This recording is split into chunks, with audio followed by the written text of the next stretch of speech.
All right. Well, first, it's a privilege to have been invited to come here for this grand opening. I've known Ben a long time, and he's been a fantastic supporter of mine. I mean, many of you probably first heard about me through Ben, and I know he can't be here till 10 o'clock, but anyhow, I did come not just for Ben. Of course, I do love Ben, but I also came because he told me a lot of people are traveling some distance to come and see me, and I think that's pretty amazing. Some of the stories that I heard just this morning, this gentleman was telling me he came all the way from Wyoming, driving to come and meet me this morning. So thank you all for all your efforts and support over the years. So today I'm going to talk about the life cycle of the stars again. I gave this talk for Ben in 2017 at the Observing the Frontier meeting. And at the time, I was just starting to work on the stars. I was still pretty focused on the sun, but I wanted to give some general ideas about the stars. And since then, for those who have followed my channel, you've seen that I've now in detail have covered the white dwarf and planetary nebula in detail. I've talked about how do we get a giant and how do we get a supernova in this model. And today I'm going to expand it a little bit at the end. And I realize sometimes maybe my talks are a little bit hard to follow. I'm really sorry about that. At the end, you'll see that I'm going to start talking about Wolf-Rayet stars. And from there, I'm going to go to luminous blue variables. And from the blue variables, then I go into the planets. So I want to talk a little bit about the planets. The reason, not that I'm an expert in the planets, but I realize that there is a problem with the current model. It doesn't hang together. And so we have to come up with an alternative. And today I'm presenting an alternative. It's more speculative than anything I've done before, but I think maybe people can work over the years. I don't think we'll ever really understand how the planets came about, but clearly I don't think they came from a first generation star. So so there'll be that progression when you'll see when I talk about the Wolf-Rayet stars and then the luminous blue variables, and then that from the luminous blue variables, then we see how the planets might form. So for those who followed my work, of course, these are two key papers that I wrote. Liquid metallic hydrogen, a building block for the liquid sun. That's quite an important paper. It was published in 2011. And it was an initial presentation of this idea. Actually, I had said the sun was a liquid much earlier than this in 2011. But this paper was cited in Reviews of Modern Physics, which is the top review journal in physics. So just the fact that it was cited was a big thing for me, because it says that some people in the physics world knew that this paper existed. And that was the review was on hydrogen at dense hydrogen at high temperatures and pressures, and they just cited the fact that maybe the sun could be metallic hydrogen. The second one was a 40 proof paper. So I decided, I started collecting all these lines of evidence that the sun has to be condensed matter. And my friend John Wilkins, I'd go see John and I'd tell him, I have another line of evidence. And John would say, well, Pierre, you only need one. I say, yeah, but some people can understand one line of evidence, but they might not be able to comprehend another. So for different people, different lines of evidence kind of makes sense, because we all come from a different perspective. So that's why I wrote the 40 line of evidence paper. And so now, the sun, before people modern theory says the sun is a gaseous plasma. They say plasma, but I say it's a one-component plasma, so that's why I make the differentiation of saying it's a gaseous plasma in modern theory. And whereas in the metallic hydrogen model, it's a one-component plasma. That means the electrons are fully delocalized, like in a plasma, but the protons are existing at lattice points, so that's why that's called a one-component plasma. Now, so the idea is we've gone now, in antiquity, people thought that the sun was a red hot metal, and now we're back to this idea that it's metallic. And we went through the plasma, and now we go back to this idea that the sun could be a metal. And in the Book of Wisdom, and this is a book that is not in the Protestant Bible, but it is in the Catholic Bible. And in the Book of Wisdom, it actually says on verse 4, like a blazing furnace of solid metal when they talk about the sun. So again, that's a reference to the fact that the sun could be a metal, all the way back in the Old Testament. So the sun is viewed as the Rosetta Stone of astronomy. So that's why people get upset when you touch the sun. People get very upset because people might think, well, that only touches the sun, like you're trying to change our understanding of the sun. But if you make the sun condensed matter, you collapse astronomy. And that's the reality of what this is about. It's not about just the sun, but if you make the sun condensed matter, that means you can't have black holes anymore. And of course, we have lots of people thinking that they found or have chased black holes, and they cannot possibly exist because the sun is condensed matter. So there's a lot of parts of astronomy that they're just going to have to be rethought. And so the sun guides our theories not only relative to our local stars, but throughout everything that's in astronomy. So any change in solar theory has consequences throughout this discipline. And so all of this gives us a new perspective relative to the life cycle of the stars. So you change the sun, then you have to understand, well, how are all the other stars made? And that's why I spent some time describing how the other stars are made. And there's a thing that I said back in 2017, I'll repeat it today. People don't like, he's changing science, it's not a good thing. But here's my last sentence.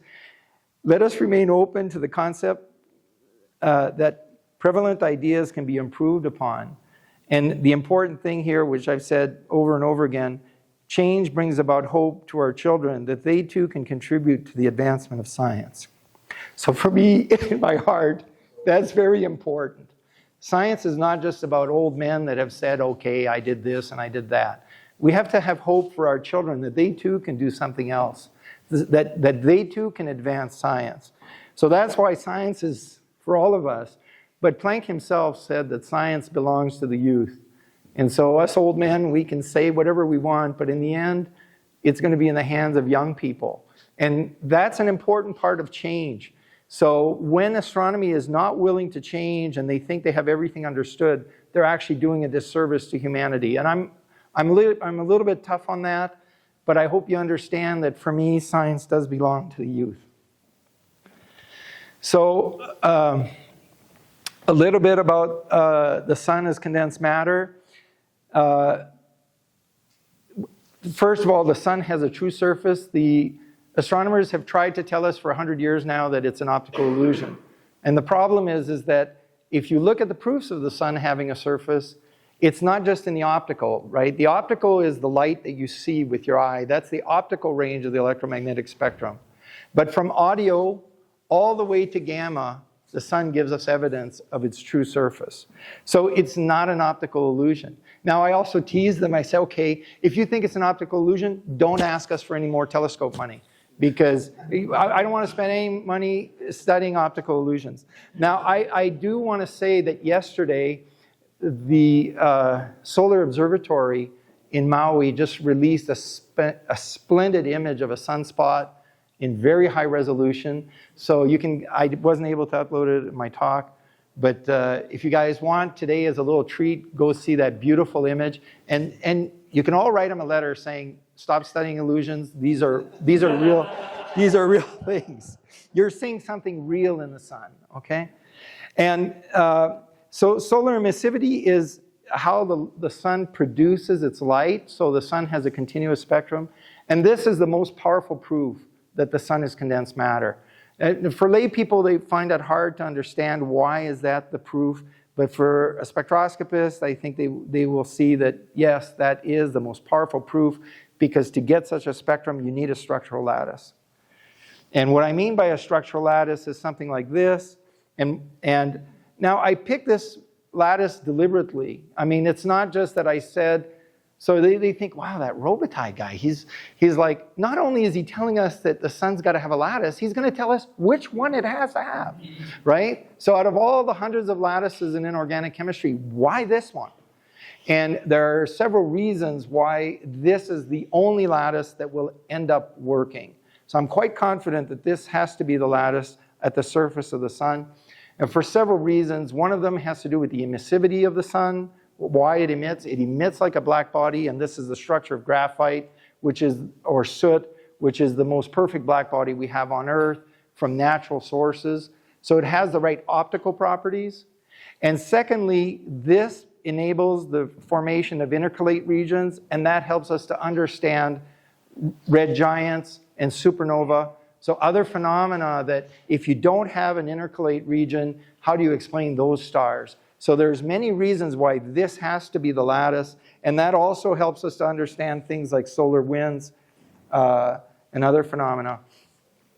Now, of course, James Jeans was a very famous scientist in the early 1900s. And in England at the time, there were two great scientists, Jeans and Eddington, and they had two different ways of looking at the sun. Eddington thought the sun was a gas, and that idea dates back from the 1850s. The sun kind of became a gas in 1858. That idea came from Herbert Spencer. He had a bubble sun where it was a gas on the inside, and then he had a solid material on the outside to give the emission. And then Hervé Faye, who was a Frenchman, and Angelo Secchi then ran with that model. And then Lane eventually made the sun, did the mathematics of the sun with an ideal gas. And then physics just kind of started using the ideal gas law, and they got rid of the container.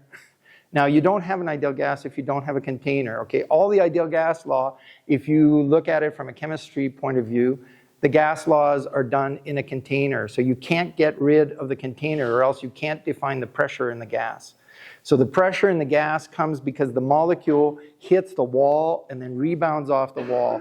And it's that change in momentum of the particle that gives that's transferred throughout the gas and gives the pressure to the system. So you can't, so the ideal gas law is PV equals nRT. And so that P term exists only because you're in a container. So astronomers can't just say, well, yeah, well, we'll treat the sun with the ideal gas law, but let's get rid of the container. That's okay, we don't need it. Well, I'm sorry, as a chemist, you do need it. So now Wigner and Huntington, okay, so Jeans, so we're gonna go back to Jeans and Eddington. So Eddington ran away, he promoted the idea that the sun had to be a gas. And there was another scientist, James Jeans. And Jeans and Eddington, they argued a lot. It's a very famous argument between them. They wrote letters against one another, which are well known today. People have studied these arguments. And Jeans was a proponent that the sun and the stars were liquids, okay?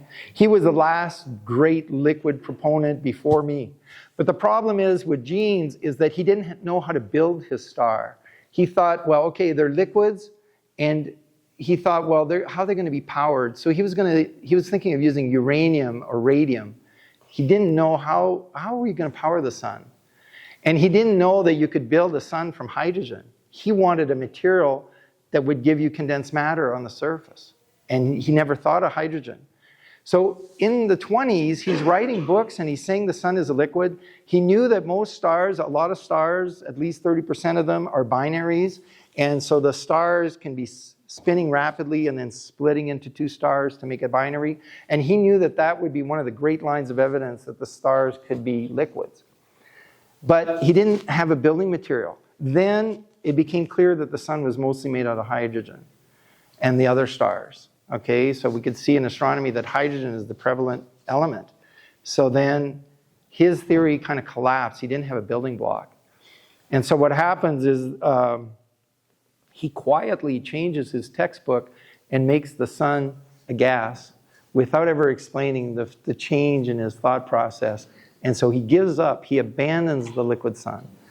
But if he would have stuck around just a little longer, in 1935, Wigner and Huntington, now Wigner wins the Nobel Prize in physics for something else, but he's that caliber of physicist. And Wigner writes that hydrogen can in fact become metallic. So if you pressurize hydrogen, you know, hydrogen has a band gap between the nucleus and where the electron is residing. There's an energy there. And the band gap to put it into conduction bands is about 13.6 electron volts. That's very high. So hydrogen stays as an insulator. The electron just stays near the nucleus. It doesn't enter the conduction bands. But if you pressurize hydrogen, you bring it to very high pressures and temperatures. High pressures lowers the energy of the conduction band. So what happens is the electron and temperature helps the electron just jumps into the band. So Wigner and Huntington proposed that you could have metallic hydrogen. It still has been disputed on Earth if it has ever been made. I do not think it's been achieved yet. And that's a hard problem to make metallic hydrogen. This is called the holy grail of condensed matter physics, to try to make condensed metallic hydrogen. Of course, a lot of money has been spent on physics in other areas, and that detracts from putting money into trying to build metallic hydrogen, right? If we decide to put money here, let's say we're building ITER right now, we're spending billions of dollars building a fusion reactor, that in my mind is not the way to go.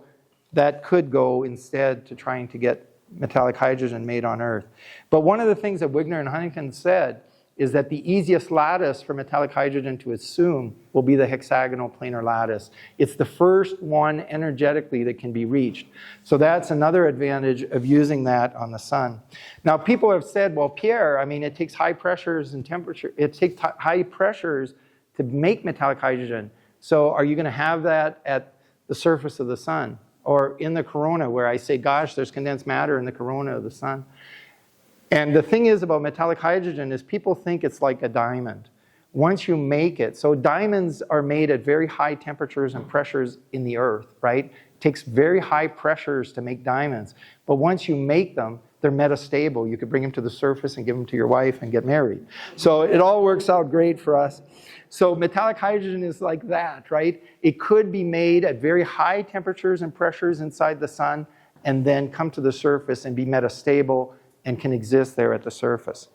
And of course, now we know, when I was a child, we were taught that Jupiter and Saturn were gas planets, and today, of course, they have metallic hydrogen in the interior. Everybody's saying they have metallic hydrogen. So they want to put metallic hydrogen in the planets, but please don't put it in the sun. So here is what happens. You have this lattice, which is the lattice of graphite. And between the hydrogen planes, so the little white dots there that are open dots, those are represent hydrogen atoms, and they're arranged in this configuration. And between that, you'll have the non-hydrogen atoms. So what I'm saying is that the sun is building all the elements. So at first, you'll have a reaction in the plane. The two hydrogen atoms, they're confined by their lattice. So they're vibrating, and they're confined by their lattice. So that's why they have lattice confinement fusion. And I proposed this in 2013 in the 40 proofs paper. There's a little line that says, you know, that this should facilitate fusion. And since that time at NASA, they've now built low temperature fusion using lattice confinement. So this is how I say that the sun is doing it. It's not doing it as a gas, and that's why I don't think that you need magnetic fields to confine a gas to make fusion. That the sun is actually got structure, so the atoms are vibrating, and then they collide and they get over the Coulomb barrier, and then they fuse. And then when they fuse, then the helium will get kicked out of the hydrogen plane and then enter the intercalate zone. And then in the intercalate zone, now those atoms get to be pushed together. They assume also a lattice, and they get pushed together, and we start building all the elements in the sun. So I'm saying that, so in modern theory, the sun can only make helium. That's why, in modern theory, the Earth had to be made by another star. Our sun didn't make the Earth, in modern theory, okay? Well, I don't think that's reasonable, okay? The sun cannot be crippled. You cannot say that we can make heavier elements, but the sun can't. So I'm saying that the planets did come from the sun itself. It's not a first-generation star that exploded, and then the material came together to make us the planets. So this is the only proof that I care about relative to the sun being condensed matter. This is the only one I need. And the physics behind why this is the only one is a little complex, but it has to do with the idea that if you're going to get a thermal spectrum, you must have a lattice. And I'm the first person to say that. I said that in 2003, and everybody said that this was heresy to say that you need a lattice. Of course, Kirchoff, in 1859, when he wrote his paper on Kirchoff's law, he said that you could get a spectrum like this, okay, from any material, provided that it's in an opaque enclosure, okay? So any opaque enclosure, within that enclosure, you'll get a black body spectrum. And that's not true. For instance, silver is opaque. It has zero emissivity. It cannot give you a spectrum like that. You have to have some physical mechanism to produce the spectrum. Now, people accepted Kirchoff's law, and it's a very strange law in physics because it's the only law that comes only from mathematics. There's no experimental proof of Kirchoff's law. And that by itself is a violation of the principles of physics. Physics is done by experimental findings, and then we enact the law, right? So you have to have the apple fall on the guy's, on Newton's head, and then he says, oh yeah, okay, that's, so we need the experiment, okay? So there's no experiment that shows that Kirchoff's law is correct. Now, the astronomers absolutely need Kirchoff's law to be correct, okay? Eddington depends on Kirchoff's law in order to produce this spectrum from a gaseous sun. And I'm saying, no, you need a lattice, and gases don't have one. Therefore, the sun has to be condensed matter. And that's, I've written about that in papers, and maybe that's not so important. But one thing that Ashcroft was, so Neil Ashcroft was a friend of John Wilkins. John was a very close friend of mine. And I did a little video you could see on Skyscaler on John's life because it was the 5-year anniversary of his death just before Christmas. And Neil, I didn't realize that John and Neil were such close friends. John never talked to me about Neil. And, but they had gone to Cambridge together. John had brought Neil to Cornell from Cambridge. John had trained with Schrieffer, was the Nobel Prize winner. And Neil Ashcroft was the most well-known theoretician in metallic hydrogen. But John never told me that. He never said, Pierre, you should talk to Neil. No, so the way that John was is he'd listen to you, but he didn't guide your physics. He would listen to your argument, but he's not going to say, well, here's the answer. Because when you do that, then it becomes your physics, right? So John was very careful to encourage me, but not to guide me. So eventually I write a paper, the 40 proofs paper, and I send it to Neil Ashcroft, not realizing how close him and John are at that time. And Neil wrote me back and basically said, you know, I had thought in the 60s to say that the sun was made of metallic hydrogen, and today, after seeing this, I regret that I never pursued it, right? So he came to understand that, yeah, maybe the sun is indeed metallic hydrogen. And we had some correspondence together, but unfortunately, Neil was quite old then and recently passed away. But he did do one thing for me. He sent me a copy of this book chapter. And in this book chapter, because I had said in my 40 proofs paper that metallic hydrogen hexagonal planar structure should have the emissivity of graphite. Well, Neil had already said it in this chapter. So he sent me the chapter, which I wouldn't have found on my own. And in there, he actually says that it will have the optical property. So he says, accordingly, it is instructive to examine the known optical characteristic of graphite. In the visible range, graphite appears black. To some extent, these characteristics are reported to be shared by very dense hydrogen. So there you go. That's why the structure that we use has to be this hexagonal planar structure is because it has the proper optical properties. So remember that when you change graphite to diamond, you take something that's optically black to transparent. Right? So when you change the lattice, you change the emissivity. So that's why we're going to stick with this hexagonal planar structure. Everyone, and this doesn't belong just to the astronomers, it's to everyone. Does the sun have a surface or not? So when you go and see a lake, do you need an astronomer to tell you if it has a surface? I know I'm being hard on them, but we don't need them to tell us if something has a surface or not. If you're looking at it with a telescope and you see structural details, you can tell it has a surface. Don't let people tell you it's an optical illusion, right? So here's one of the proofs that the sun has a true surface. So if you take a rock and you throw it on a pond, you get these ripples. And I use this figure all the time because most people can understand this figure. Okay? So what's happening is the white material is a flare that's come up from the surface of the sun. And then when it comes back, now by the way, it's interesting, isn't it, that you can see the flare so clearly and you can see the orange surface of the sun, which doesn't seem, this is in Doppler now, it's not in the optical. And when it comes back and it hits the surface of the sun, you get these ripples that have enormous wavelengths, right? And this is just like ripples on a pond. And in the paper, it was published in Nature, I think. In that paper, they actually say, well, this is just like ripples on a pond.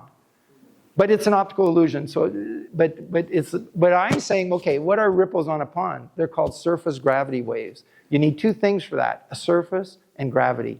So these kinds of waves are called surface gravity waves, and that's a proof that the sun has a real surface. And then here, now this is a nice picture of a sunspot.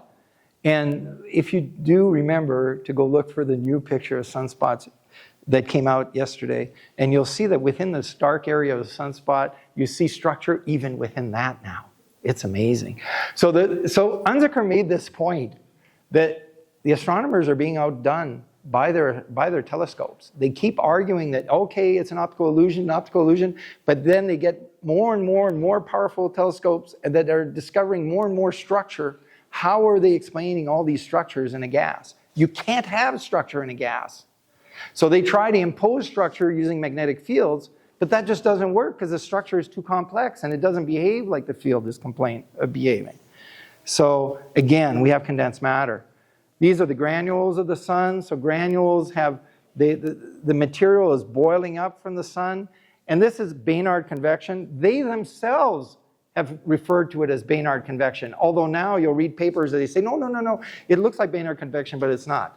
Okay, but actually it is Baynard convection. So what's happening is material is rising from the interior of the sun, reaching the surface, and then dropping on the edges. So this is actually Baynard convection. And Baynard convection is a surface-driven process. Anywhere you want to read about Baynard convection, they'll tell you it requires a surface. It's surface-driven. Okay, so that's why this is such a beautiful proof of the sun having a true surface. So why are the intergranule lanes dark? Okay, why are they dark? And that has to do with the emissivity of the sun. So in a non-metal or weak metal, so I say that the surface of the sun is type 1 metallic hydrogen. It's not that metallic. But inside where the center of the sunspot is, there's been more compression, that becomes more metallic. So that's why you have strong magnetic fields there. But in the surface of the sun, it's type 1. That means the lattice is a little bit more relaxed. And when you have a semi-metal, the emissivity is high at the normal. That means at the 90-degree angle from the material, you have a high emissivity. And as you go down away from the normal, the emissivity drops. Okay, that's true for a non-metal. But for a metal, the emissivity is low at the normal and could go up at the edges. So when you have a metal, that's a very interesting behavior, which actually you'll see it. I don't want to digress. There's something quite interesting about the emissivity of water, because water in the microwave behaves as a metal relative to its emissivity. It's low at the normal.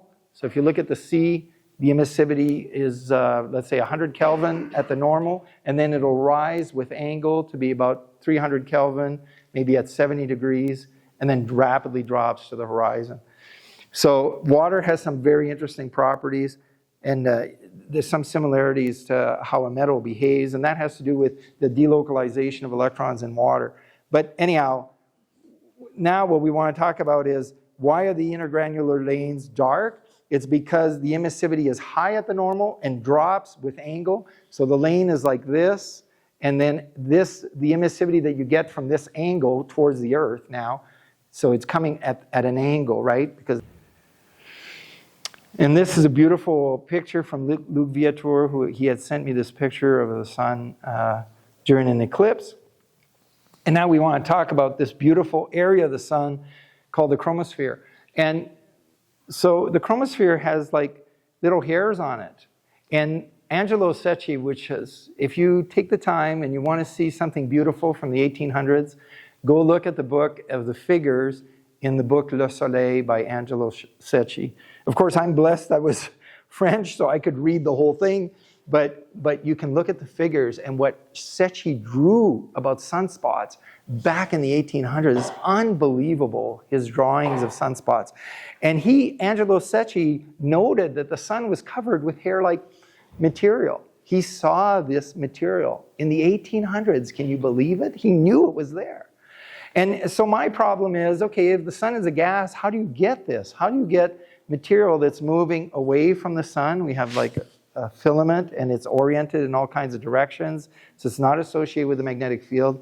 And then you have a surface perpendicular to it. Now, by the way, that's one of the proofs that the sun is condensed matter. It's a very simple proof that everybody can understand. So the sun has convection currents. So, and this has been known since the 1800s. We see the sunspots go around the sun, right? So the sun, we have convection currents. And there's differential rotation. The rotation is different at the poles than at the equator. So it has differential rotation, and the material is moving around the core of the sun. Okay? It's not locked with the core because it's differential rotation. Now, so you have material moving in one way, but then we have solar winds coming the other way, right? Orthogonal to it. Well, how do you get orthogonal winds if all this stuff is a gas, right? How do you get that barrier between material moving this way and material moving this way at the same point? You can't get that in a gas. So that's one of the very simple proofs that the sun is condensed matter. And what do I say that is happening in the chromosphere? Well, what I'm saying is that in the chromosphere we have recondensation. The sun is recondensing material. And I've talked about this before. These are the important experiments by Erdel's group. Erdel's the Nobel Prize winner in chemistry.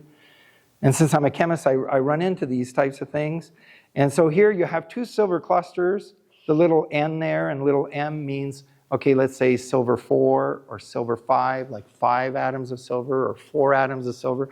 And they come together and make like silver 8. Let's pretend they're both 4s. And they make silver 8. And then that's an activated state. It's unstable. It's trying to condense, but now it's got the heat of condensation. It hasn't gotten rid of the heat yet. So what does it do? It emits a silver atom in activated state. The electron is active. It's been promoted. And then silver then gets rid of the heat by emitting light. Okay? So that happens in the laboratory. So you're at 10 Kelvin, let's say, and they do this in a helium atmosphere so that the silver cannot touch the wall.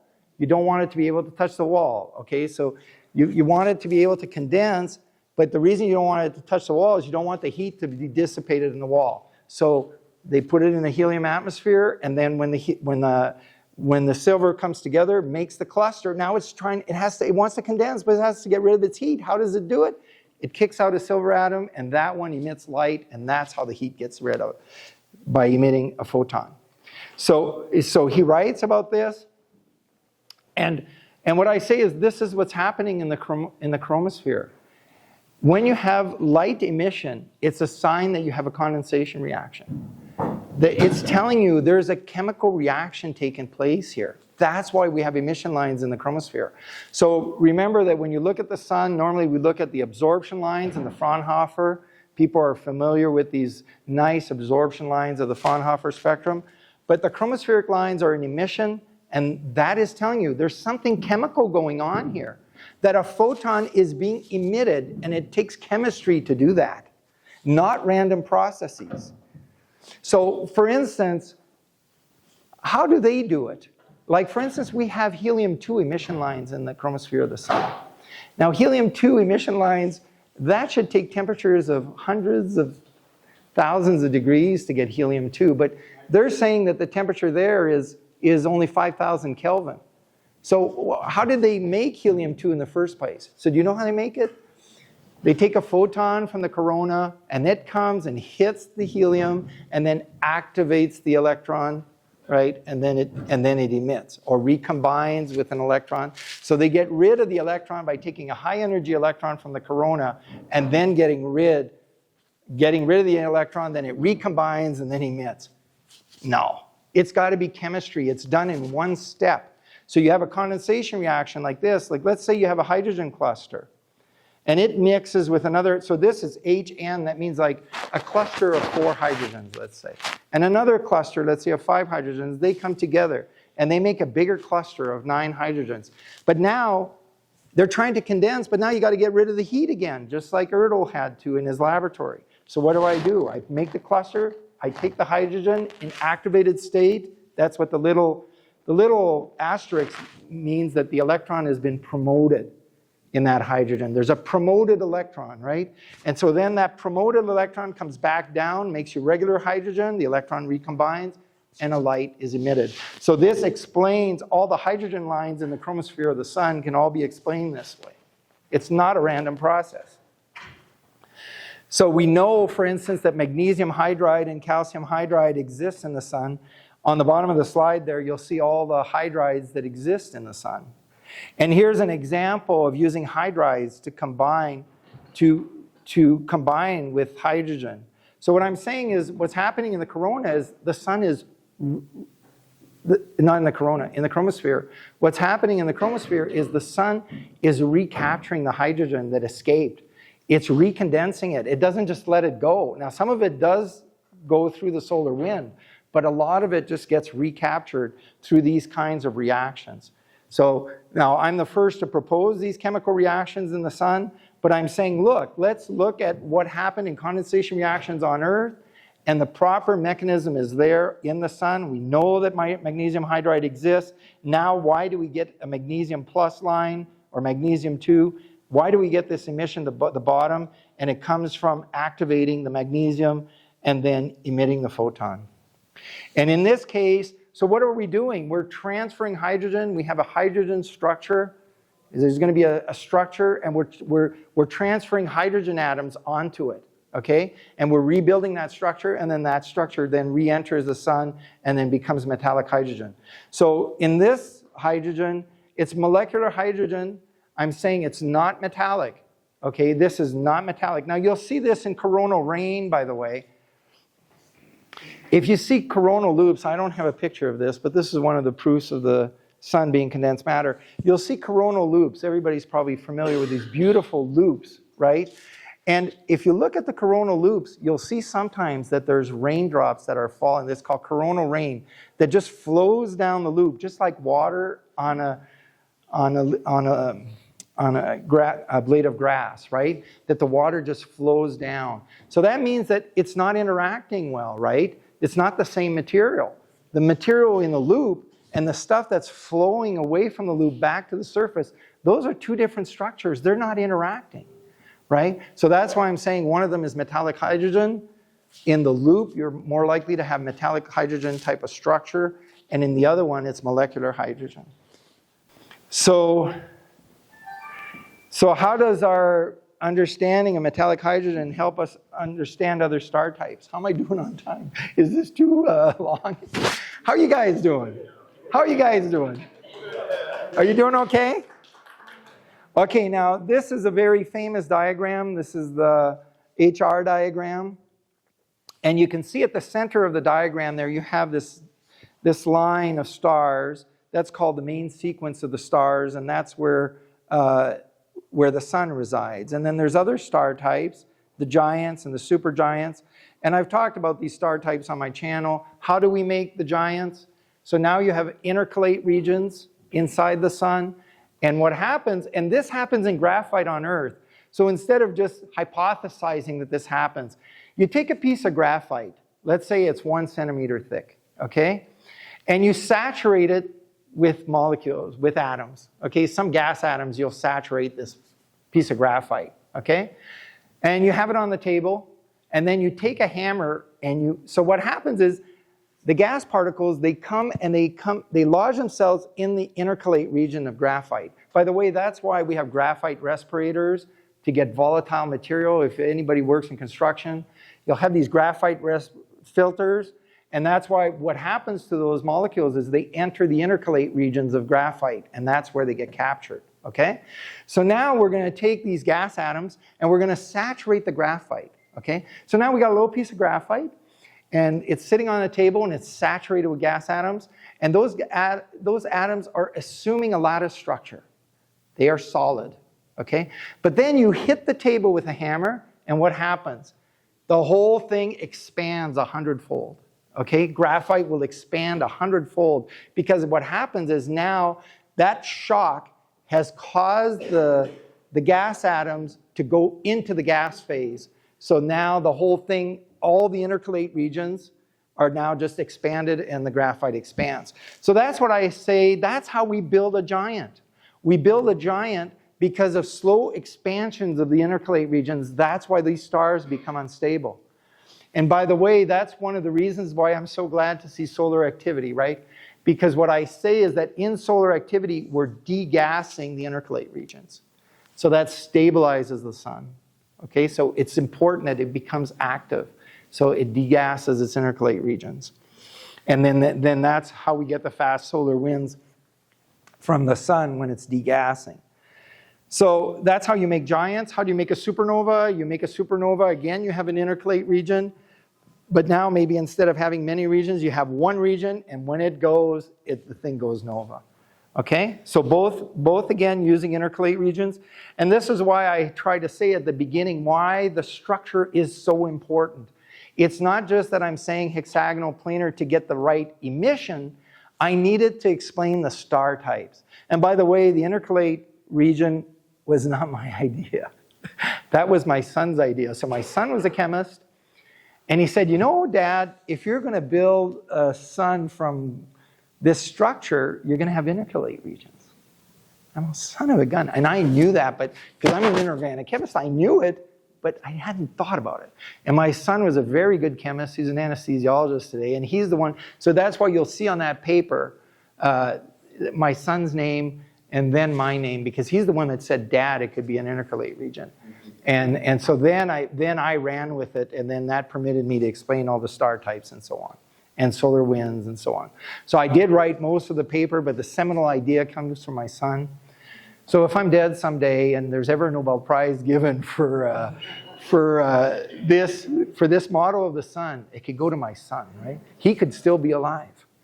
And I will not be, that's for sure. It's not that you have to chase after prizes either. You do it because you love science. But I'm just putting that out there that, you know, well, I wouldn't be disappointed in heaven looking down and seeing that my son finally gets the credit for a great idea. I have another son, Luke, and this is a diversion here. But Luke kept telling me, Dad, you're not following this. I'm trying to tell you something. And he kept trying to tell me something about chemical reactions. And he's also a physician today. And I just wasn't listening, you know. I was thinking to myself, okay, look, I mean, I'm not going to be told by an undergraduate in chemistry how inorganic chemistry works, right? Arrogance always gets you every time. And so I didn't listen to him. And so one day he lived on campus and he took me to a bar. And he says, now, Dad, you're going to sit down and listen to me here. And he said, you know, in biochemistry, there's futile reactions. And he said, you can have futile reactions in the sun.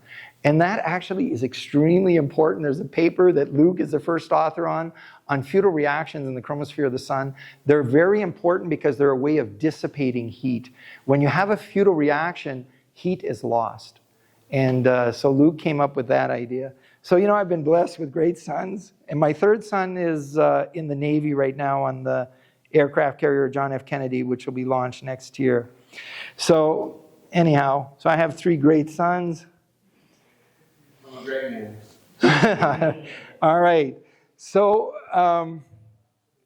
so the HR diagram in the context of this model, observationally, the stars on the main sequence are not revealing anything about the actual nuclear reactions taking place in the sun. We can never know what reactions are taking place in the interior of a star. Okay? So all proposals relative to stellar evolutions, which are based on changing nuclear reactions in the Standard Model, are the product of studying nuclear reactions on Earth, which may not even exist in the stars. Okay? Precisely because the stars themselves have not provided us with any information, and also I'm saying that the stars have lattice structure, so they're going to conduct their reactions in a different way. So it is improper to claim that the stars on the main sequence can only burn hydrogen. Okay, that's not correct. Mankind will never have at its disposal the ability to properly replicate either the internal or the surface conditions of a star. It is unwise to cripple the stars based on limited experiments and without any observational knowledge from the stars themselves. The prudent course of action is to state all stars can make all elements. So the astronomers have said that the sun can only make helium. That's why we need another star to make the Earth, okay? And I disagree with that. The sun made the Earth. It makes all the elements, okay? So this is where you're trying to patch something. They think they understand the nuclear reactions in the stars, and because they're so confident about their theory, they crippled our sun and say, no, no, you can't make anything beyond helium. All the elements in the sun came from another star that made those elements, and the sun just got those elements, accreted those elements. Where is that star? Okay, so it just doesn't make sense. I'm tough on it, but at some point, you know, they've got to let go of a model that came from the 1800s. So as I said yesterday, yeah, I'll stick to my position, and I mean business. So the only real information we have relative to the main sequence is the fact that the stars are located at this position in the HR diagram. They share a common thermal emission mechanism. All those stars have the same type of black body spectrum, but that's shifted with temperature. So all those stars, what do we know about them? They'll all have the same lattice structure. So all the stars on the main sequence have the same lattice structure as the sun. That is to say, all main sequence stars are emitting a thermal spectrum using the same physical mechanism available to the sun. And unlike nuclear reactions, which are unknown to us, we can observe the light emitted by the stars. On Earth, thermal emission from the surface of an object is always governed by lattice type. So the stars on the main sequence, precisely because they share the same ability to emit thermal spectra, must share the same lattice. The only logical conclusion is the hexagonal planar lattice shared with graphite and soot. So what do I want to say? Luminosity depends on lattice structure, and it can vary with the amount of luminosity of a star can vary on mass and radius. And different lattice structures should exist off the main sequence. So if you're off the main sequence, something happened here. Why are you off the main sequence? So the giants are there because why? They're very, very large. Why? But their densities aren't high because their intercalate regions have expanded. That's why they're so big, and that's why they're so luminous. Okay, now once on the main sequence, stars move off of it either through lattice changes or exfoliative processes. So they can rapidly move. So we have G-type giants. So we have a G-class star like our sun, and we can have G-class giants. Let's hope that our sun doesn't become one, that, you know, that it moves up. It doesn't do, so if you look at the evolutionary sequence of stars on the HR diagram in the Standard Model, it's a crazy path. The star leaves the main sequence, comes to the right, goes up, then wiggles back down and becomes a white dwarf. It's like, I can't take it. It has to be something that moves. It's a G-class star. It went and it went nova, or it became a giant, and it moved suddenly up. So, and then stars on the main sequence, they're slowly cooling down the sequence. So on the upper left, the stars are very hot. They're O-class stars, and then they slowly cool as they move down the sequence.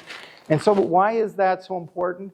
Because most stars are in the main sequence. And that's nice for our sun because it says most stars don't just violently move off the sequence. They just will stay there and slowly cool. Now that's another proof that the sun is condensed matter. One of the proofs is we had liquid water on Earth many, many, many years ago. And back those millions of years ago, the sun was supposed to be much, much cooler in the standard model. In the standard model, the sun is warming with time, okay? So as it contracts, its temperature goes up in the standard model. So the other thing about the standard model is the sun has negative heat capacity in the standard model, which is absurd. What that says is the more heat it loses, the hotter it gets, okay? So this is just because they violated the laws of thermodynamics and they imposed gravitational collapse on a star, and when they did it, they violated thermodynamics, and that's why they get a negative heat capacity. So I'm saying no, the stars have a positive heat capacity, and they slowly cool as they move down the sequence. So that's good for us because most stars, again, stay on the sequence. The position or absence of a star on the HR diagram is a direct manifestation of lattice structure or lack of it. If you don't have any lattice structure, you're not going to be on the HR diagram. And that's what happens with Wolf-Rayet stars. So how a star is formed in the context of this model. So they want, in the standard model, a star is formed by the gravitational collapse of a cloud. So you have a cloud, and then it just gradually collapses, okay? Well, that's a violation of thermodynamics. That does not happen, okay? And that's why you get your negative heat capacity, and I've called them on that. You cannot do that. It's like having the hands of God that's there, and it's pushing the star together, okay? Gases don't do that. So what I'm saying is I'm going to start from something very different, the complete opposite. I'm going to start just with 2 hydrogen atoms. And I'm going to bring them together, and then I'm going to add a proton, and I'm going to build this up using clusters of hydrogen. It's going to start from very simple principles, and then I'm just going to build the star up using 1 or a few atoms at a time, building clusters up with charge.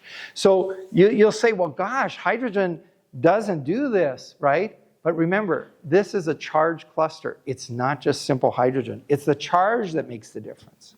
And clusters are known to exist in chemistry. Some relatively large ones exist. And there's positively charged clusters up to 99. So 99 hydrogen atoms have been seen in the laboratory. By now, it's probably far more than that. So you can get big clusters of hydrogen that grow. And what happens? It's positively charged as it grows. You can also have negative clusters. And I'm not a big fan of the negative clusters.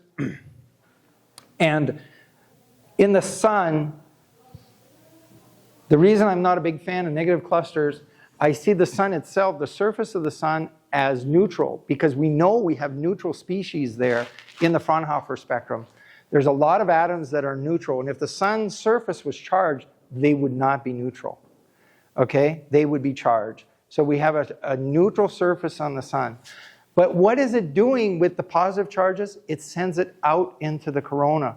The charges of the sun, the positive charges are out in the corona. And that's what causes what I was talking about yesterday, that if you have a free-floating iron atom, it's got iron 26 out here, and now you have condensed matter in the corona. You see the filaments in the corona, and that's condensed matter, and it's positively charged. And what happens? That condensed matter, the iron comes, it hits this positively charged material, and then that positively charged material strips it of all its electrons and channels it down to the surface of the sun. So the sun is recovering charge. It's recovering charge all the time. It recovers protons and it recovers electrons. I don't like negatively charged because I don't see anything that suggests to me that the sun can have a negative charge anywhere near it. Okay? So I think the clusters should have been positive.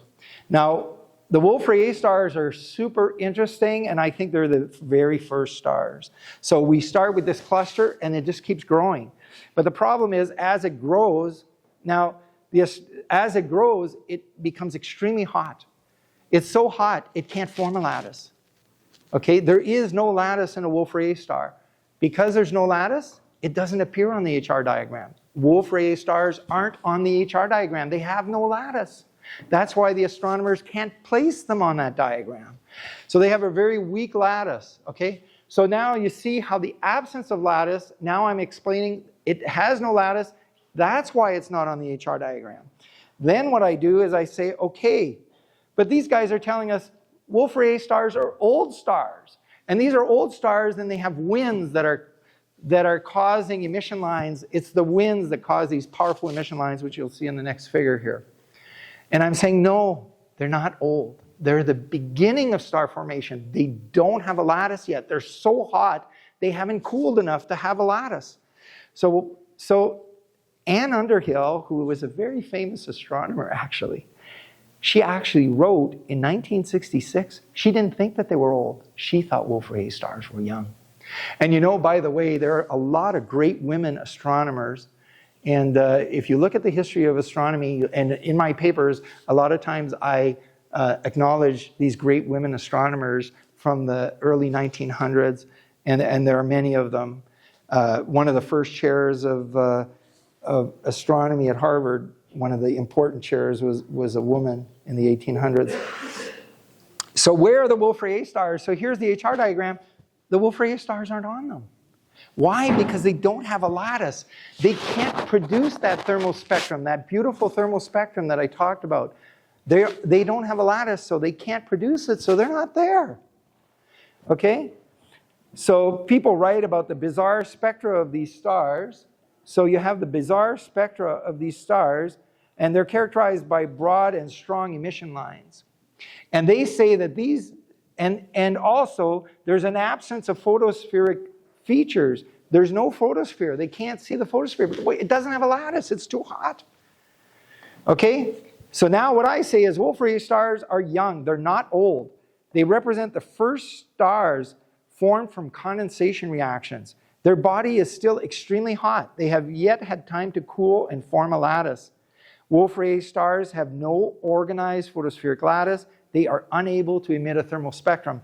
That's why I say no lattice, no Planck spectrum. If you don't have one, you're not going to get a spectrum. So what do they get? The Wolf-Rayet stars have these powerful emission lines. Why is that? Why are we only seeing these powerful emission lines? Because these are still condensing. Near the Wolf-Rayet stars, you're still getting condensation reactions. So now you have condensation with helium and hydrogen. That's well known. So there's a weak or absent photospheric spectrum in the Wolf-Rayet stars. We'll keep going. So we are witnessing the birth of a new star, not its death. So in the standard model, the Wolf-Rayet stars are dying. They're shedding material, and they're dissipating material in the solar winds. They're saying that it's breaking apart. I'm saying, no, they're not breaking apart. They're coming together. Now, once they start cooling, what happens? Now you start forming a lattice. So once you start forming a lattice, what do you get? Now you get a luminous blue variable. It starts to have a lattice, but it's oscillating between having a lattice and not having one. So it's at that stage where, that's why it's a variable. It'll try to form a lattice, but then it dissipates its heat when it's able to form a lattice, but it still has emission lines, so it's still condensing. There's still stuff coming onto it. Then it gets hot again. So it's oscillating between two stages, not having a lattice and having a lattice. But luminous blue variables are very violent stars. So what happens is they're trying to form a lattice. When it starts to form a lattice, inside of it you could have like a complete liquid, and then but one part of it is lattice, right? And what is it going to do? Now it's going to have angular momentum, and this thing is spinning around. Now you have this lattice formed within the luminous blue variables, and what is it going to do? It's going to eject it. And so luminous blue variables are known to eject material. That's how we're going to form the planets. So instead of having planets come, and now I'm going to try to go a little faster, but instead of having planets form by, right now in the current model, let's see, we'll jump ahead. So in the standard model, the sun has been crippled. It can't make the heavy elements, right? So it's unable to make any elements heavier than helium. So all planets must be made from elements from first generation stars. This material then must be accreted to form the planets. Stars other than the sun are required to make the planets, okay? So I don't buy it. The sun can make its own planets. Now here's an ALMA image, and they call this a protoplanetary disk from ALMA. Now you see, so here's a star at the center, and they say, okay, now we have a protoplanetary disk we want to see. They call it a protoplanetary disk because they want planets to be formed in this region. And I'm saying, no, that's not what happens in Tari stars. Tari stars are known to be unstable. They're just emitting material from their own equator, and that's why the disk is in a plane. If it was like what they were saying, well, why isn't there a cloud around the star, right? Why is it only in a plane? So it's interesting about the sun. It possesses 99% of the mass of the solar system. But in the standard model, it's 0.6% of the angular momentum of the system. But in the gaseous, in my model, it's about 4% because the sun is essentially. So in the gas model, all the mass of the sun is towards the center. It has a very high density in the standard model. And in my model, the sun has equal density, so the angular momentum goes up. But the orbital angular momentum of the planets is much higher than the spin rotational momentum of the sun. So it's, again, about 4% of the angular momentum of the sun, of the spin. So the sun is rotating, and that is called spin or rotational angular momentum, whereas the planets, they're orbiting the sun, and that's called orbital angular momentum. And when you talk about angular momentum, you often take the sum of both. That's called total angular momentum, which is the sum of the spin and the orbital. So if you look at the planets, you'll see that these planets, which are, can you see them in the box? Yes. Those 4 planets have most of the angular momentum of the solar system, Jupiter in particular and Saturn, and then a little less so Uranus and Neptune. So in the standard model, you have a protoplanetary disk, and the name itself is given to support their theory. Central stars are formed through the gravitational collapse. So why didn't the entire disk collapse? Why did you get rid, and how did you get rid of the angular momentum of the central star? The way that they do it is they have solar wind or turbulence. Now they're going to get rid of angular momentum through solar wind. This is just reaching. And the reason is they have no mechanism. So they have to reach for this mechanism. The angular momentum problem is addressed with a homogeneous and solid state shell. So they're saying this whole thing is rotating with solid body rotation. Well, if it's a gas, how could it do that? And you could read more about this in this paper. How did we make the planets? Planetesimals, small chunks, all accreted together and made a planet. So there was a cloud and all these small chunks came together and made a planet. Well, if that's true, why do we still have an asteroid belt? Why isn't that accreting? Okay? Now, 99% of the material said to have been in the asteroid belt is gone today. They said it dissipated over the last 100 million years. Now, you see that there's Sirius there labeled between Mars and Jupiter. There's a little asteroid called Sirius. And Sirius followed Boyd's law, the Titus-Boyd's law. So if you look at this law, there's a particular place where all the planets exist. And this is a law of mathematics found by these 2 guys, Titus and Bode. And so you see the position of Venus, Mercury, the predicted positions, and the actual positions agree all the way out to Uranus. And look, Sirius is where a planet should have been. And there's a very nice man, he's deceased now, but Tom Van Flandern. Now Tom, you don't see it in this picture, but he had the most beautiful blue eyes of any man I've ever seen. I got to meet him in Washington, and his eyes were so magnificent and captivating. And Tom had said, and he was ridiculed, he worked at the Naval Observatory, and he said, the asteroid belt is the remnant of a planet that exploded. That was Tom's idea. And I think Tom is right. That follows Boyd's law. There was a planet there, it exploded. So it's not that planetesimals came together to form a planet, it's that a planet shattered and Tom caught it. And he was so ridiculed for it, but I think he's right. So planet formation in the context of this model. So if you look at the planets, this is the tilt of the planets to the ecliptic. So most of the planets are in the ecliptic plane. Okay, most of the planets are in the ecliptic plane. But there are 2 that are not. Pluto is not in the ecliptic, and Mercury is not in the ecliptic. But if you look at the spin of Saturn and Pluto, you'll see that, well, what happened here? Why are these 2 planets, Pluto and Mercury, not in the ecliptic plane?